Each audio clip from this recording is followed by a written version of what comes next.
the town of Bitter Creek announced itself to arriving.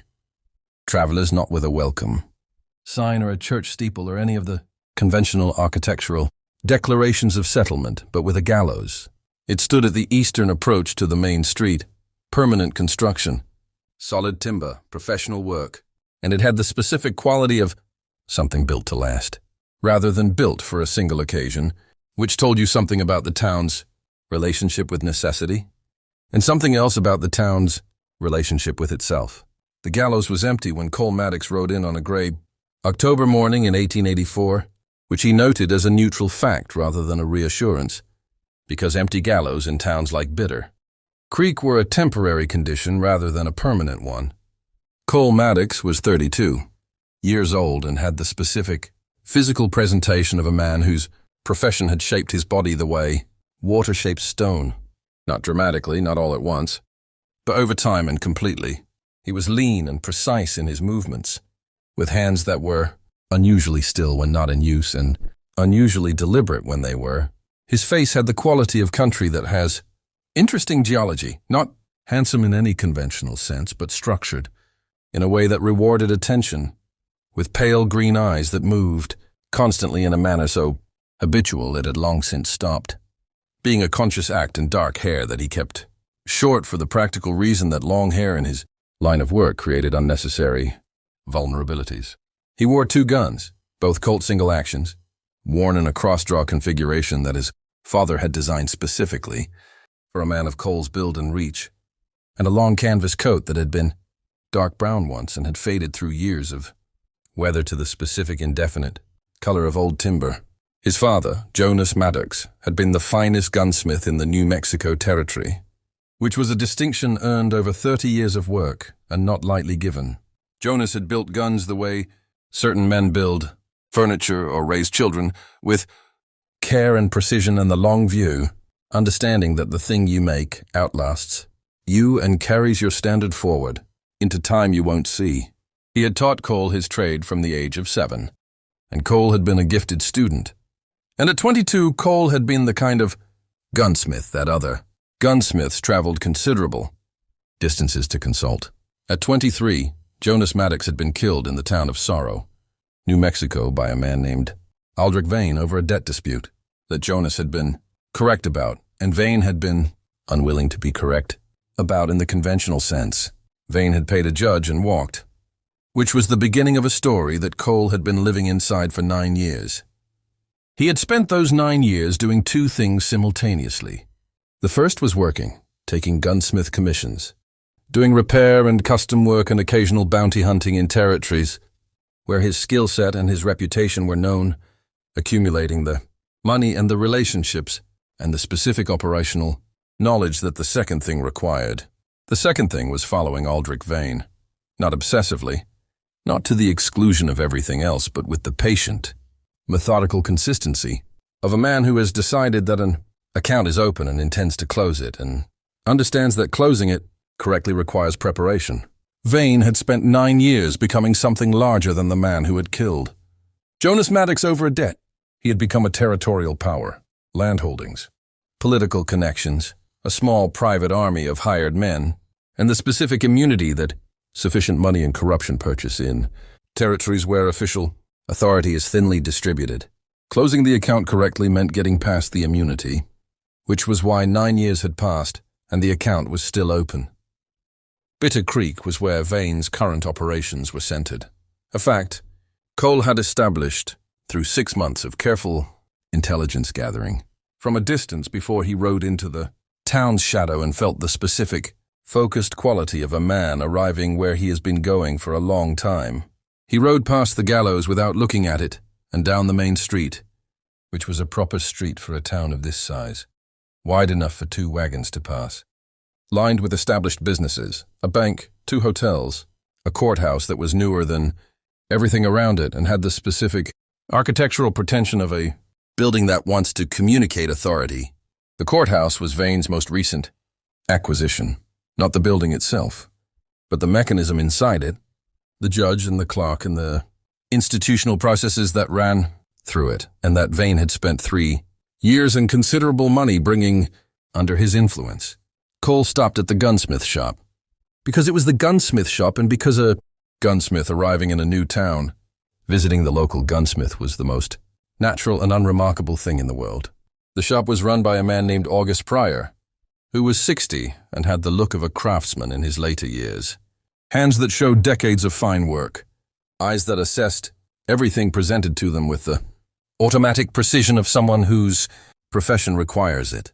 Pryor looked at Cole and then at the guns on his belt, and then at his hands in the specific way that gunsmiths look at other gunsmiths' hands, and something in his assessment shifted.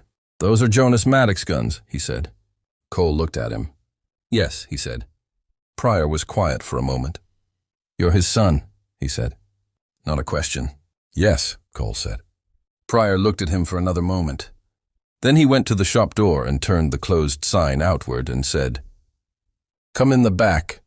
There are things you should know before you do whatever you came here to do." August Pryor had known Jonas Maddox for 20 years through the specific, durable network of professional relationship that craftsmen in the same trade maintain across distances. They had corresponded about techniques and materials, had met at 3 territorial trade gatherings, had referred customers to each other when geography made the referral logical. He had heard about Jonas's death and had felt it with the specific grief of someone who loses a colleague whose work they respected, which is a different grief from losing a friend, but not a lesser one. He had not known until Cole walked through his door that Jonas had a son who had been living inside the consequences of that death for 9 years. He told Cole what he knew about Aldrich Vane and Bitter creak over coffee in the back workshop, with the sounds of the street coming muffled through, the wall and the smell of gun oil and metal, working on Cole the way the smell of his father's shop had always worked on him, grounding, sharpening, connecting him to the thing he was before he was what the 9 years had made him. Pryor had been in Bitter Creek for 12 years, which meant he had watched Vane's operation grow from a prosperous ranch holding to its current territorial scope, and he described the growth with the careful, accurate language of a man who has been paying close attention and has strong feelings about what he has observed, but keeps the feelings subordinate to the accuracy. Vane's operation had 3 primary components. The land holdings were the visible surface, ranches, mining claims, timber rights, assembled over 15 years through a combination of legitimate purchase and the less legitimate methods that Cole had been tracking from a distance. The political component was Vane's relationship with the territorial administration, which included the Bitter Creek judge, the county sheriff, and 2 members of the territorial legislature, whose votes on land and resource legislation had been consistently useful to Vane's interests over 4 years. The third component was what Pryor called, with the careful language of someone describing something they have observed but cannot prove, the enforcement operation, a group of approximately 15 men who rode under the nominal designation of ranch security, but who functioned as a private enforcement unit for Vane's acquisition and retention operations. The leader of the enforcement operation was a man named Shaw, first name either unknown or unused. Pryor wasn't sure which. Shaw had come to Bitter Creek 4 years ago, origin unspecified, and had organized Vane's enforcement capacity from the loose, ad hoc arrangement it had previously been into something more structured and deliberate. He was, Pryor said, not a man you wanted to underestimate, and Pryor said it with the specific emphasis of someone who had seen the consequences of other people underestimating him. Cole noted this carefully. "And Vane himself," Cole said. Pryor looked at his coffee cup. "He's changed," he said, "from what he was when he killed your father." Killing. Jonas cost him something that he has been compensating for in various ways since, none of which have worked. He paused. He's become more cautious, more defended. He doesn't move without Shaw and at least 2 others. He doesn't meet anyone he doesn't know. And he has made the courthouse the center of his operations rather than his ranch. Because the courthouse is the one place in this territory where his control of the institutional structure protects him from anything that might come through the door. Cole thought about this. "He's afraid," Cole said. Pryor looked at him. "He's been afraid for 9 years," he said. "Of you," Cole said. Pryor shook his head. "Of what he did," he said. "Of the kind of man who might come looking for him because of what he did." He paused. "He's been right to be afraid. He just didn't know how right. Cole looked at his coffee cup. Then he looked at the workshop walls, the tools hanging in their order, the half-finished work on the bench.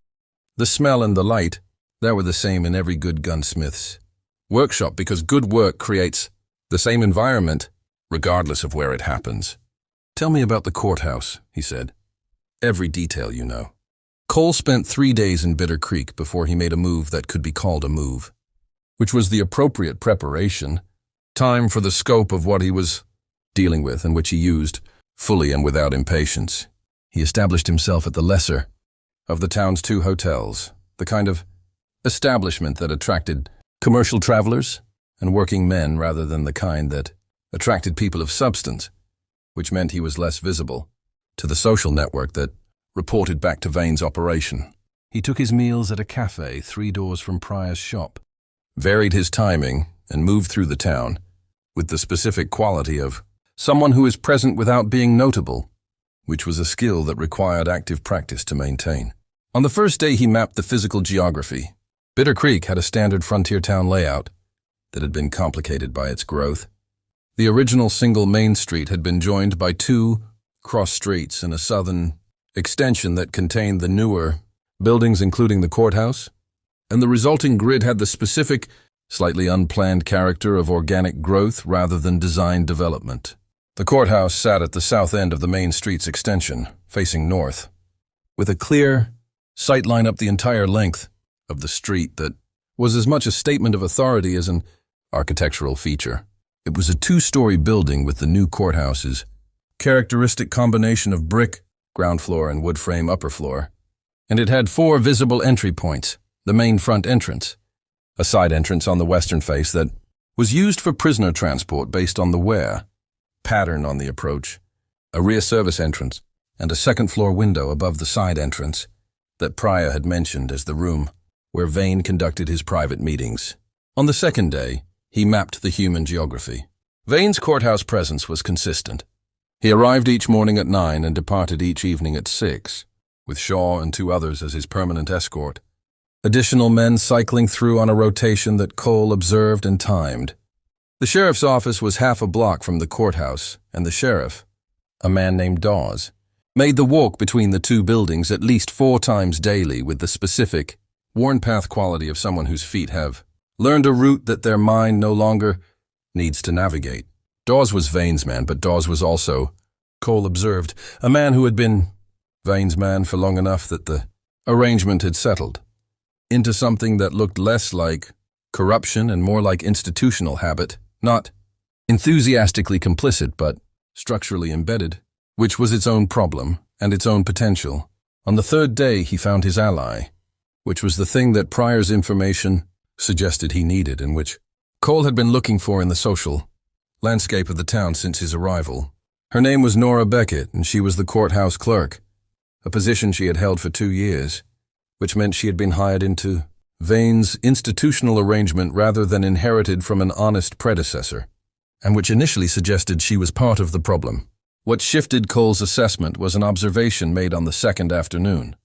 Nora Beckett, leaving the courthouse at the end of the working day, had stopped on the front step and stood for approximately 30 seconds, looking at the street with an expression that Cole recognized because he had worn it himself, the expression of someone inside a situation they understand to be wrong and have not yet found a way to be outside of. She was perhaps 30, with the careful, composed appearance of someone who maintains composure as a professional necessity and has learned to maintain it past the point where it is comfortable. Cole had seen composure as a defense mechanism enough times to recognize it. He went to Pryor that evening and asked about her. Pryor looked at his bench and was quiet for a moment. "Her brother," he said finally, "had a land claim in the valley south of here. 2 years ago, Vane's people produced a consolidation order. Her brother is in Texas now."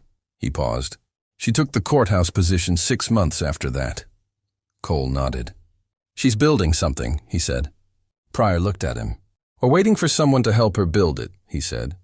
He approached her on the 4th morning, which was earlier than his original plan, but which the intelligence from Pryor had accelerated. A woman who had been inside Vane's operation for 2 years with her own grievance, and her own motivation was more valuable, the sooner she was approached, because every day she spent inside without an external connection increased, the risk that the pressure would produce compliance rather than resistance. He caught her at the cafe where she took her morning coffee, which Pryor had confirmed as her daily routine, and he sat down across from her without invitation and put a cup of coffee on the table between them and said, "Your brother's name is James Beckett, and his land claim in the South Valley was dispossessed under a consolidation order that Aldrich Vane's people produced 22 months ago." He said it, quietly and directly, and watched her face. What happened on her face was controlled and quick. A flash of something that was not quite fear and not quite relief. Rapidly managed and filed behind the composure. Her hands on her coffee cup did not move. Her eyes on him were steady and assessing. "Who are you?" she said. "Cole Maddox," he said. "My father was Jonas Maddox. Aldrich Vane killed him 9 years ago and paid a judge to walk." He held her gaze.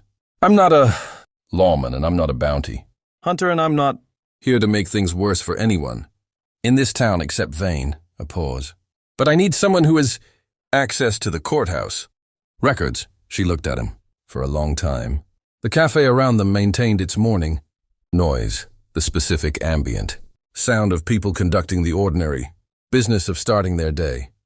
And within it, their table was its own contained quiet. "What specifically?" she said. Cole had prepared for this question and answered it precisely. The original filing documentation for James Beckett's consolidation order, the payment records for Judge Dawes' last 4 years of bank deposits, and whatever documentation existed in the courthouse's administrative files connecting Vane to the orders that had produced his land holdings. Nora listened to all 3 items, and when he finished, she was quiet for a moment. "The payment records for Dawes aren't in the courthouse files," she said. "They're in Vane's private office on the 2nd floor. I've never been in that room, but you've been near it," Cole said. She looked at him. "I bring documents to the anteroom outside it twice a week," she said slowly. "There's a connecting passage between the clerk's records, room and the anteroom." She paused. "I've never gone past the anteroom." "Would you?" Cole said. She looked at her coffee cup. Then she looked at him, with the eyes of someone making the decision that she had been building toward for 2 years without knowing what form it would take. "Tell me what you're planning to do with what I find," she said. "I'll tell you everything," Cole said. "But not here." She looked at the cafe around them and then back at him. "After closing," she said. "Pryor's shop. He's someone I trust," Cole nodded. "He feels the same about you," he said. He didn't say so in words, but he didn't need to. Something moved in Nora. Beckett's composed face and a brief, genuine thing that was not quite a smile but lived in the same neighborhood. "Tonight," she said. After closing, Pryor's back workshop held 3 people that evening in the way that small important spaces hold small important gatherings, close. Enough for genuine conversation. Removed enough from the street that the conversation had the privacy it required. Pryor had closed the shop an hour early without explanation to anyone who might be watching, which was his right and his regular, occasional practice and therefore unremarkable. Cole arrived through the back lane. Nora came through the front with the natural ease of someone who had visited the shop in a professional capacity on numerous previous occasions. Cole laid out what he had, what he needed, and what he planned to do with the combination. In the same plain and organized way he explained everything. He told them about 9 years of following Vane's operations across 2 territories, about the documentation he had accumulated regarding the land, dispossessions, 17 confirmed cases, James Beckett's among them, and about his existing contact with a federal land investigator in Santa Fe named Harriet Webb, who had been building a parallel case against Vane's operation for 14 months and who had, in their last communication 3 weeks ago, told Cole that her case had a structural gap. She could document the financial flows and the institutional corruption, but she could not directly Tivana to the original orders that had generated the dispossessions, because the orders themselves, in their original filing form, had been made inaccessible through the same kind of administrative manipulation that had been used in cases Cole had heard about in other territories. The courthouse connection was the gap. The original consolidation orders, if they still existed in the courthouse files rather than having been purged, which Nora would know carried Vane's private authorization, notations in a form that his public documents did not. Cole had established this from Pryor's description of a conversation Pryor had overheard 2 years ago between Vane and a clerk who was no longer in the position, in which Vane had been explicit about his authorization notation system. He keeps a private cipher, Pryor said. Initials and a number, on documents he personally authorized. The clerk who was here before, Nora told me he'd seen it on 3 different orders and that Vane was meticulous about it. Every order he personally touched got the notation. Cole looked at Nora. The orders in the records room, he said. The consolidation orders. Do they have notations? Nora was quiet for a moment. There are marks on several of them that I noted when I was cataloging the files in my first month, she said. I didn't know what they meant. I catalogued them as administrative notations and moved on. She paused. Repositioned. The beginning of an approach was not a complete plan, but in Cole Maddox's experience, a correct beginning was the most important part of any plan, because everything that followed was navigation, and the direction had to be right from the start. They're still there. The files haven't been purged. Cole held very still in the specific way that meant something important had just been confirmed. Pryor looked at him. And the payment records you mentioned, Cole said to Nora. In Vane's private office. She nodded. I've seen them through the anteroom door when it was open, she said. A leather ledger on the desk. He works from it when he's in the private office. She paused. Shaw is always in the anteroom when Vane is in the private office, always. A silence. Shaw is the problem, Cole said. It was not a new thought. Shaw had been the central operational problem since Pryor's initial description. The courthouse's physical layout. Vane's routine, Nora's access, the documentation, all of it was workable except for Shaw, who was the professional variable that didn't reduce to any simple solution. Tell me everything you know about Shaw, he said to both of them. They told him, and he listened. And by the end of the evening, he had the beginning of an approach that accounted for Shaw, the way you account for a variable that can't be eliminated but can be. Shaw's full name was Franklin. Shaw and he was 43, years old and had come to Bitter Creek, from a direction that Pryor had not been able to establish and that Cole, through his 9 years of accumulated intelligence on Vane's operation, could only partially fill in. What he knew was this. Shaw had military background, probably cavalry based on his horsemanship, and his tactical instincts as Pryor had observed them in several situations. He had been working private, enforcement in the territories for at least 8 years before coming to Vane, and his reputation in that specific professional community was for effectiveness and for the specific quality of never having lost a principle he was protecting, which was the credential that mattered most in his line of work and which Vane had presumably paid for accordingly. Shaw's personal habits, as Cole had observed over 3 days, were the habits of a professional who took his work seriously enough to never fully stop working. He ate at irregular times, varied his routes through the building and the town, maintained a physical position relative to Vane that maximized both coverage and response time, and had a quality of resting, attentiveness, an ability to appear relaxed while remaining fully operational, that Cole recognized as the hardest thing to teach and therefore the clearest indicator of genuine training. He was going to be the hardest part of what Cole was planning. Not because he was impossible to work around, but because working around him required a specific kind of misdirection that needed to be executed perfectly and only had one opportunity to succeed. The misdirection Cole had arrived at was built on the one consistent gap in Shaw's routine that Cole had identified over 3 days of observation. Every morning at 11 o'clock, Shaw left the courthouse for approximately 25 minutes. He went to the stable at the north end of town, where he personally checked on and attended to his horse.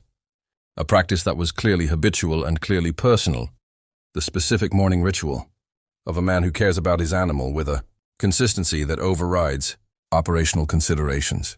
25 minutes, same time, same direction, same duration. It was the one predictable element in an otherwise unpredictable routine, and it was enough. The plan required 3 things to happen in a specific sequence within that 25-minute window. Nora needed to access the records room and photograph, in the sense of hand copying, using the system she had developed.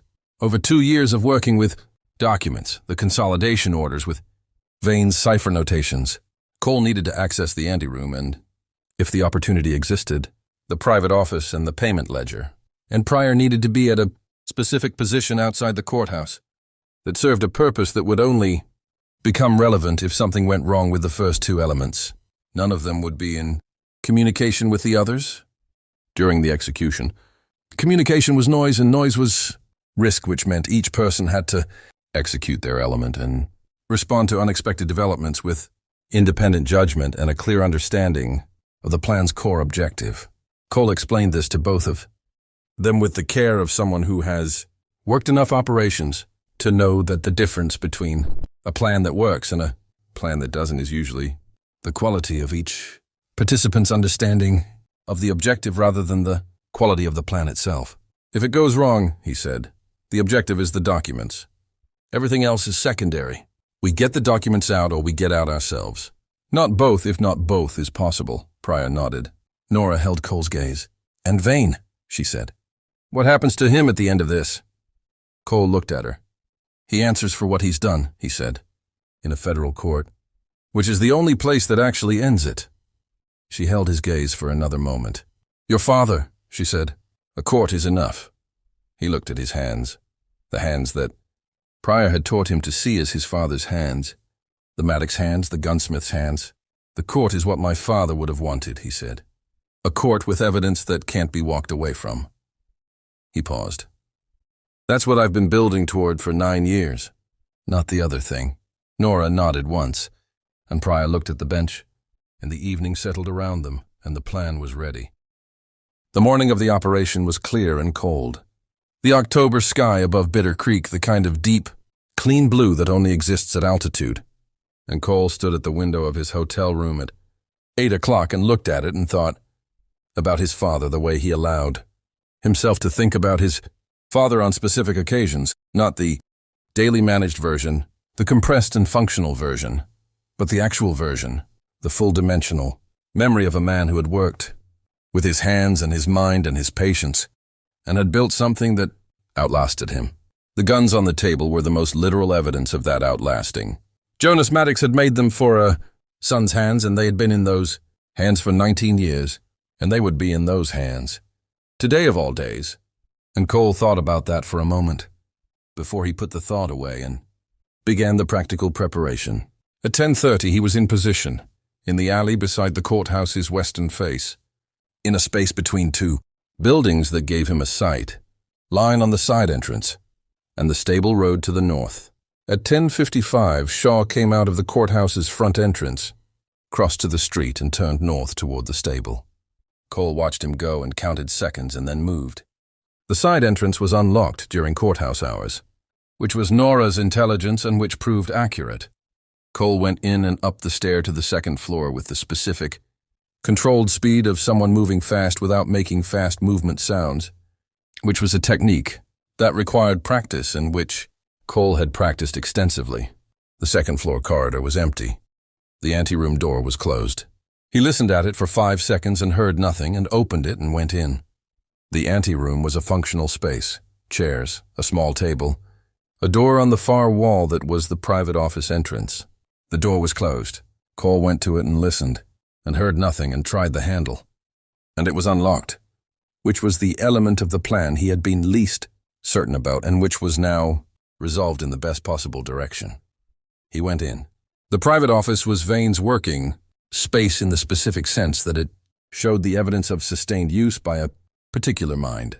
The desk organized in the specific way of someone who organized by category, rather than by frequency of use. The shelves behind it arranged with the precision of someone who cared about order as a matter of character rather than convenience.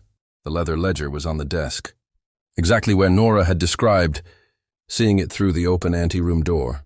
Cole went to it and opened it and began reading with the rapid, comprehensive attention of someone who has learned to extract the essential content of a document in minimum time. The ledger was what they had needed it to be and more. Payment records, yes. Dawes's regular allocations. The territorial legislators' quarterly arrangements. 4 officials. Cole didn't recognize whose names and positions he memorized for subsequent identification. But also, in the back section of the ledger under a heading that used Vane's cipher, the notation Pryor had described, initials and number, record of the authorization, decisions for the consolidation orders. Every order Vane had personally directed was in the ledger by cipher reference, with dates and amounts and the names of the people displaced. James Beckett's name was there. 16 other names were there, and one name that Cole had not expected, Jonas Maddox, with a date 9 years ago and a notation that read, in Vane's precise handwriting, debt resolved, claim pending. Monsieur Arrangement concluded. The mining claim his father had held. The claim that Vane had taken after resolving the debt with a gun. It was in the ledger under Vane's own cipher, which meant Vane had considered it an operation rather than a murder, which meant the ledger recorded not just the land fraud but the killing, connected by the cipher to the institutional authorization system. Cole looked at the entry for a long moment. Then he began copying. He was 4 minutes into the copying when the anteroom door opened. Not Shaw. Shaw was at the stable. Cole was certain of that. And the timing said he had 11 minutes remaining. The person who came through the anteroom door and then through the private office door was Aldrich Vane himself, who had departed from his routine for the first time in 3 days of Cole's observation, apparently for the reason that a man who has been afraid for 9 years is occasionally correct about the thing he has been afraid of. Vane was 61, which was older than Cole's. Memory of him, the memory was of a man in his early 50s, and 9 years had worked on him. The way 9 years works on a man who has been afraid throughout them, thinning him and graying him and giving his eyes the specific, vigilant quality of someone who has not slept fully in a long time. He came through the door and saw Cole at his desk and stopped. The room was very quiet. Cole had straightened from the desk and his right hand was near the Colt but not on it, and he was looking at Aldrich Vane across the space that separated them and the 9 years that didn't. You're Jonas's son, Vane said. His voice was steady in the way that fear, sufficiently long-held, eventually produces a kind of steadiness. Not the steadiness of calm, but the steadiness of someone who has been waiting for a specific thing for so long that its arrival produces completion rather than shock. Yes, Cole said. Vane looked at the ledger, which was open on the desk with Cole's copied notes beside it. He looked at it for a long moment. How much have you copied? He said. Enough, Cole said.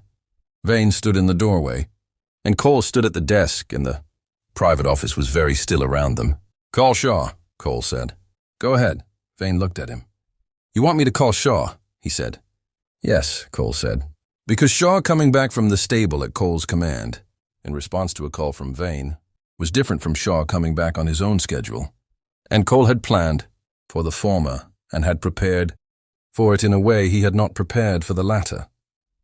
Vane looked at him for a moment longer. Then he said, at a volume that would carry to the corridor, Shaw. And then he said, lower, almost to himself, I've been waiting for this for 9 years. So have I, Cole said. Shaw came back from the stable in 4 minutes rather than the 11 that remained in his estimated window, which meant either he had shortened his routine or he had been alerted in transit, and Cole made the assessment in the first second of Shaw's appearance in the anteroom doorway that it was the former. He had the look of a man returning to his routine position rather than a man responding to information, which was a distinction that mattered for the next 60 seconds. He came through the anteroom door into the private office and stopped when he saw the arrangement. Vane near the entry, Cole at the desk, the ledger open between them, and his assessment of the situation was rapid and professional and produced the specific quality of absolute stillness that highly capable people produce when they are in the process of identifying the optimal response to an unexpected situation. Shaw, Cole said, before Shaw had completed his assessment. My name is Cole Maddox. I'm the son of Jonas Maddox. I have in my hand. He held up the copied notes, documentation from that ledger that connects Aldrich Vane to 17 fraudulent consolidation orders, payments to 4 territorial officials including Judge Dawes, and the authorization of the actions that resulted in my father's death 9 years ago. He paused. A federal investigator named Harriet Webb in Santa Fe has been building this case for 14 months. I've been building it for 9 years. What I have from this ledger closes the case. He looked at Shaw steadily. You work for Vane. That's employment, not identity. What happens in the next 5 minutes determines whether your employment becomes something that follows you or something you walked away from. Before the federal piece closed, Shaw looked at him. His expression had the flat, contained quality that Pryor had described, giving away nothing, processing everything. He looked at the ledger and the notes, and then at Vane, and then back at Cole. The federal investigator, he said. Webb in Santa Fe. Yes, Cole said. She has independent documentation of the financial flows and the official corruption. What she has lacked is the direct authorization link. The ledger provides it. Shaw was quiet for a moment. How is she getting the ledger? He said. Certified copies, Cole said. Being prepared right now in the records room? Downstairs, Shaw's eyes went to the door. And back to Cole. Your person in the records room, he said. Yes, Cole said. Shaw stood in the private office doorway and looked at the situation with those flat, processing eyes for what felt like a long time and was probably 10 seconds. Then he did something that Cole had not specifically planned for, but that his understanding of the situation had suggested was possible. He stepped aside from the doorway. I'll be at the stable, he said, for the next hour. He looked at Vane with an expression that contained a full accounting of 9 months of employment and its termination. Then he walked out through the anteroom without looking back. His footsteps went down the corridor and then the stair and then were gone. Cole looked at Vane. Vane was looking at the empty doorway with the expression of a man whose last defense has just declined the assignment. He turned to Cole. Now what? He said. Now, Cole said, you sit down and we wait for the documentation to be complete. And then we go see the judge. Vane looked at him. Dawes, he said. Dawes is mine. Dawes was yours, Cole said. What he is now is a man who's been taking money from someone who is about to be federally charged, which makes Dawes's continued cooperation with that person the least attractive option available to him. Cole pulled a chair from the wall and placed it in the center of the room. Sit down, Mr. Vane, he said. And Aldrich Vane, who had killed Jonas Maddox over a debt 9 years ago and had been building walls against this moment ever since, sat down. Nora Beckett worked through the 11 o'clock window with the focused, rapid precision of someone who has been preparing for a specific task and is now executing it without the interference of uncertainty. The records room was her domain. She knew where every file was. She knew the catalog system. She knew which consolidation orders bore the cipher notations she had observed in her first month and had been thinking about ever since. She went to the relevant files in order, opened each one to the page with the notation, and copied the notation and the surrounding text with the exact, clear handwriting of someone trained in documentary precision. She was on the 7th file when she heard footsteps in the corridor, outside the records room door, not Cole's step and not Shaw's, which she had learned to distinguish over 2 years of working in proximity to both. These were lighter, quicker, and they stopped outside the records room door, and then the door opened. The person who came in was the deputy courthouse clerk, a young man named Willis, who was technically Nora's subordinate and actually Vane's informant, which Nora had known for 18 months and had worked around with the specific, sustained care of someone maintaining a professional relationship with a person whose role conflicts with their own. Willis looked at Nora at the filing cabinet with an open file in her hands and looked at the notes on the table beside her and his face. Made the rapid journey from normal to alarmed that faces make when they recognize something out of the ordinary in a situation they've been assigned to monitor. Nora looked at him and made a decision in the space of a second. That was the decision she had been building toward for 2 years. Willis, she said, in the same composed professional tone she used for everything. Come in and close the door. He came in and closed the door with the automatic compliance of someone responding to an authoritative instruction before his own judgment has a chance to override it. I'm going to tell you what's happening, she said, and I'm going to tell you what your options are. and you're going to make a decision that you'll have to live with." She told him, quickly, clearly, with the same directness that Cole, "What do you need me to do?" he said. Nora looked at him. "Nothing," she said. "Just stay in this room until I'm finished." She returned to the files. Willis sat down in the chair by the door and put his head in his hands and then raised it again and watched her work. And she worked, and the clock moved through the 11 o'clock window toward noon. Had used with her the federal investigation, the documentation, what the ledger contained, what the consolidated evidence meant for everyone connected to Vane's operation. She told him about his own position, too. Years of performing an informant function for an operation that was about to be federally charged, which created a specific kind of exposure that had a specific kind of remedy. Willis listened with the specific expression of someone very young who is understanding for the first time the full shape of the thing. They have been inside. And the understanding was not comfortable. When she finished, he was quiet for a moment. He was 22 years old, and he had taken Vane's supplemental payment because he needed the money and had told himself that monitoring the records room and reporting unusual activity was not really harm to anyone, which was the specific self-deception of someone who had not yet been confronted with the full consequences of the thing they were participating in. He was being confronted with it now. He looked at the files on the table. The telegraph to Santa Fe went from Pryor's shop rather than the courthouse telegraph, an arrangement Cole had set up with Pryor on the second evening, using Pryor's existing business relationship with the telegraph operator on the next block to establish a communication channel that didn't run through the courthouse system. Pryor sent it at 12:15. While Cole was still in the private office with Vane, while Nora was completing the final files in the records room, and while Willis was sitting in the chair by the door in the process of the specific, significant recalibration that 22-year-olds undergo when reality has insisted on being exactly what it is.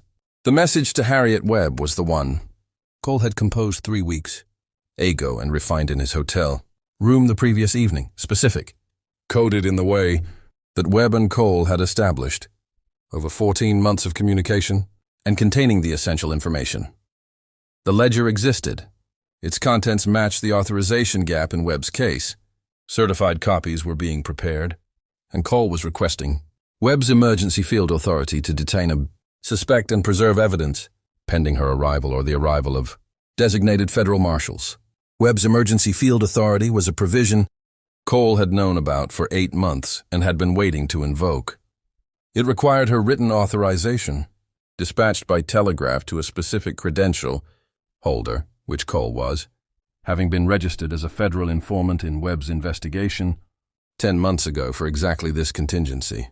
Webb's response came in 40 minutes, which was faster than Cole had estimated and which said something about where Webb had been and what she had been doing. She had clearly been ready, which meant her 14 months of case building had reached the same stage of readiness that Cole's 9 years had reached, and the coincidence of timing was not coincidence, but the convergence of 2 parallel efforts approaching the same point from different angles.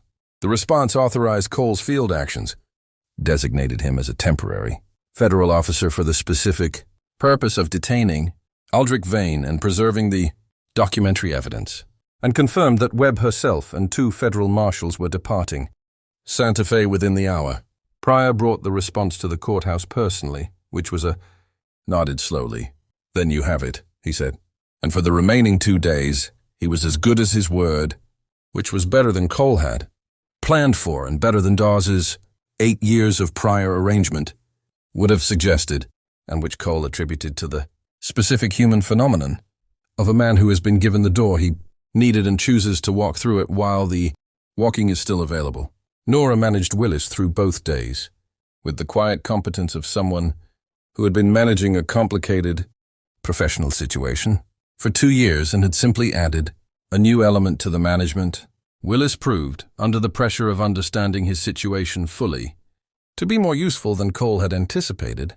He knew the internal communications of Vane's operation better than anyone except Vane himself, and the information he provided over those 2 days about the organization's other members, their roles, and their individual positions relative to Vane's authority gave Cole and Pryor and Nora a complete picture of what they were holding and what was going to need to be unwound when Webb arrived with the marshals. Pryor ran his shop through both days with the unremarkable normality of a craftsman doing his work, which was the most valuable form of stability available in a town that was beginning, at its edges, to sense that something had changed at its center. He was the fixed point, the known quantity, the thing that hadn't moved. And the existence of something that hadn't moved was what kept the town's surface functioning while its institutional center was in the process of transformation. Cole slept in Vane's private office for 4 hours each night, which was not comfortable and was the only available arrangement. And Vane slept on the office couch under the specific watch of Dawes, who had taken the position of his own accord and held it with the sober, attentive manner of a man performing the first honest duty of his position in 8 years.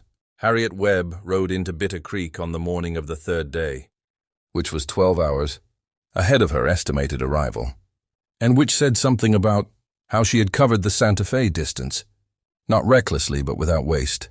The efficiency of a woman who has been building toward a specific destination for 14 months and does not find reasons to stop when the destination is in reach. She was 45, with the compact, capable appearance of someone who has done field work in difficult conditions for a long time and has adapted to the conditions rather than managing them. Her eyes were brown and direct, and she had the specific quality of someone who has been both an institution's agent and at times in tension with the institution and has resolved that tension in favor of the work rather than the comfort. She came with 2 marshals, large men named Cord and Hess, who had the professional competence that federal marshal service produced when it was operating well, which was not always but was today.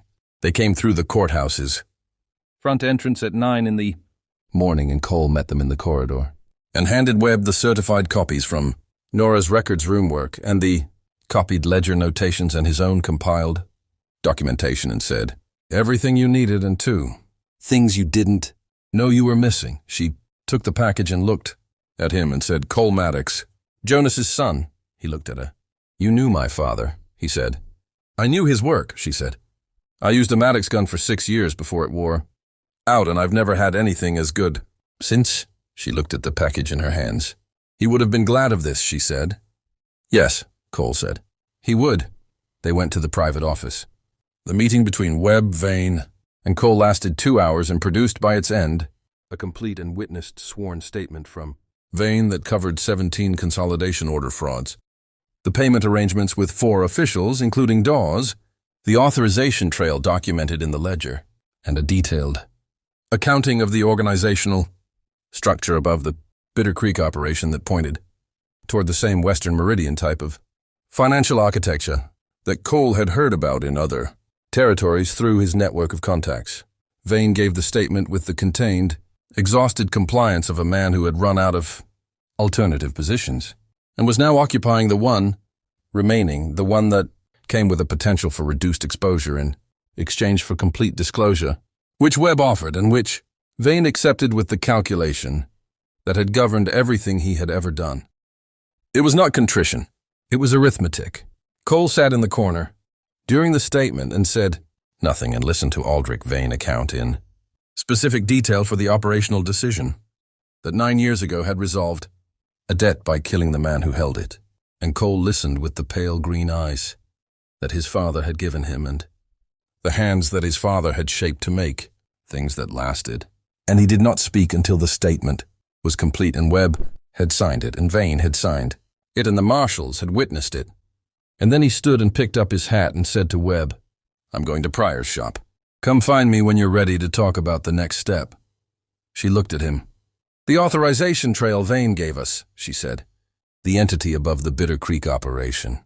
Western Meridian type structure." "Yes," Cole said. "It's not finished." "No," she said. "It's the beginning of finished." He nodded. "Then come find me," he said.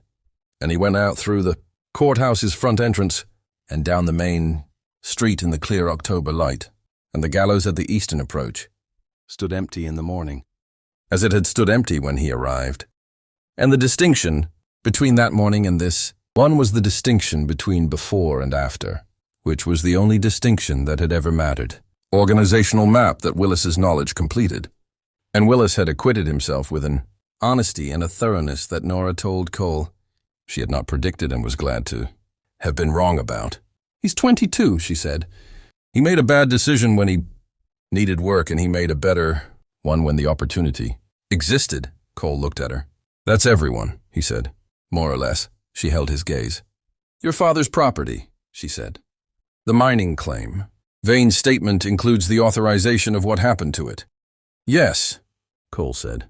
"Webb's investigation will include the recovery of the claim in the restitution proceedings." He paused. "It's been 9 years. The claim has value in what it represents more than what it produces now." Nora nodded. "What does it represent?" she said. Cole thought about it. "That Jonas Maddox made something worth protecting," he said. "And that it can be protected, even after the fact. Even after 9 years." He was quiet for a moment. "He made good things," he said. "They last." The federal proceedings against Aldrich Vane were conducted in a Santa Fe federal court before a judge who was not under the influence of anyone connected to Vane's operation, which was not an accident, but the result of Webb's careful judicial selection process and her navigation of the territorial court system with the specific, practiced skill of someone who has been working around compromised institutional elements for a long time. The proceedings produced convictions on 23 counts covering the full scope of what the documentation had established, and the sentences were sufficient to be definitive, and the record was public and complete.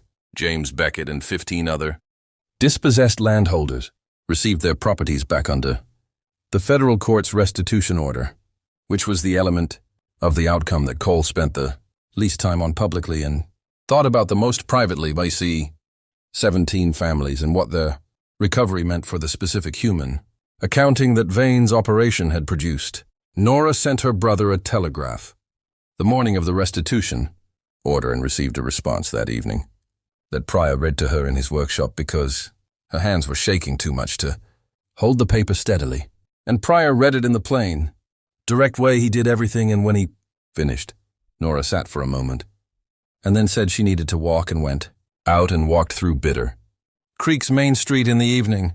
Light and Pryor looked at Cole, and Cole looked at the bench, and they were both quiet, with the specific quality of people who have been presented something that deserved the dignity of silence. Dawes resigned his position the week after the federal proceedings concluded. He made a public statement that was honest, in a way that his 8 years prior to it had not been, and Cole heard about the statement from Pryor and thought about the specific phenomenon of a person finding their honesty at the far end of a long, dishonest passage and deciding that late was better than never. It was, Cole had concluded over 9 years, always better than never. Shaw was never found, which was consistent with what Cole expected from a professional who had walked out of the courthouse stable with a significant head start and the specific skills to make use of it. He was not charged. His cooperation, however limited, had been acknowledged in Webb's assessment, and his departure had been the departure of a man who understood the moment rather than a man evading consequence. Cole thought about Shaw occasionally in the years that followed and did not reach a conclusion about him, which was itself a conclusion of a kind, but the kind that a man with strong convictions about justice reaches when he encounters a situation that doesn't fit neatly into the categories that strong convictions produce. Cole stayed in Bitter Creek through the winter, which was a longer stay than any single place had gotten from him in 9 years.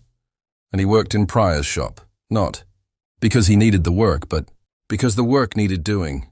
And his hands knew how to do it, and being in the shop was a specific and necessary kind of returning to himself.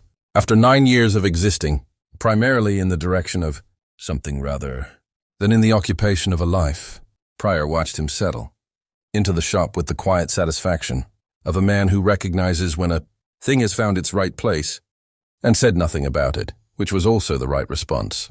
Nora was in the shop often, cataloging the courthouse records that the federal investigation required to be preserved and organized, and their conversations moved from the professional to the personal in the gradual, unhurried